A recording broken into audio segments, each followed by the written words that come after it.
We are about to embark upon a series of strange and exciting, dangerous adventures. Adventures that will lead us to all parts of the world.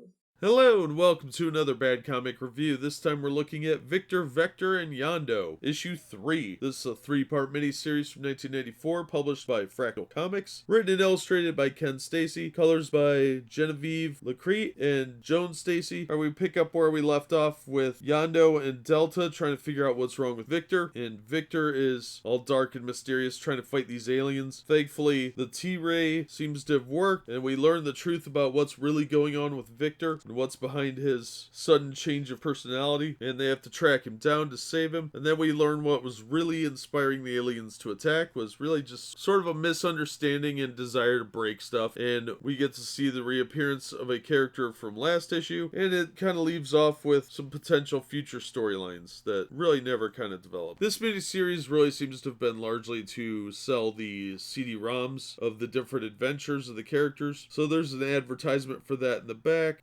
CD-ROM adventures that you can pick up: the Last Dinosaur Egg, the Vampire's Coffin, the Hypnotic Harp, and the Cyberplasm Formula. The Hypnotic Harp did play a little bit of a part in this, so you get to see that in here as well. So it was ahead of its time with the digital comics, but not really so much with the way that it ended up playing out. So that was kind of a product of its time, and a lot of companies were getting a hand in that. Unfortunately, those are pretty well just artifacts of the past, and this miniseries really just is a reminder of those, and finding those seems to be a little bit difficult. But these pop up in discount bins all the time, and a lot of people really like them. This story wasn't bad. It was fun. If you just read the 3-part series, it was fine, but it's definitely aimed at middle school to high school age kids, so I think it's going to appeal best to middle schoolers. Some of the jokes are a little dated, and some of the references are dated, but overall, it's an okay read. If you can find it for $1, it's fine. It's not something I would seek out or pay more than $1 or $2 for. I think if you pay $1, that's about right, but it's got a lot of good ideas there that could be interesting if they were brought back, and I think it could be brought up to date. So I think this is a property that probably could make a comeback. Whether it does or not, only time will tell, but there's always potential for characters like this with time travel and history lessons, things like that. It could be fun and interesting. Plus, alien invasions always go over well as comics, so I think it's worth a read if you can find it. If you just pull it out of a 50-cent box or $1 box, I think you'll get some entertainment value out of it. It's really not worth much beyond that point. It was just a fun historical anomaly that still exists out there that's definitely worth reading if you get it, but I think younger readers will get more out of it than older readers. So, and the art's pretty good. It does hold up. It's good 90s art, and the cover's fun. It does relate to what's going on in the book, so there's a lot of that. You get a lot of story out of it for $1. I would say go for it. That'll do it for this one. Thank you so much for listening and supporting the channel. If you enjoyed the video, please hit the like button, and don't forget to subscribe so you don't miss future reviews. If you'd like to support the channel in other ways, links are below for my Teespring store, my Patreon, and the Streamlabs. And as always, we hope to see you on the next one.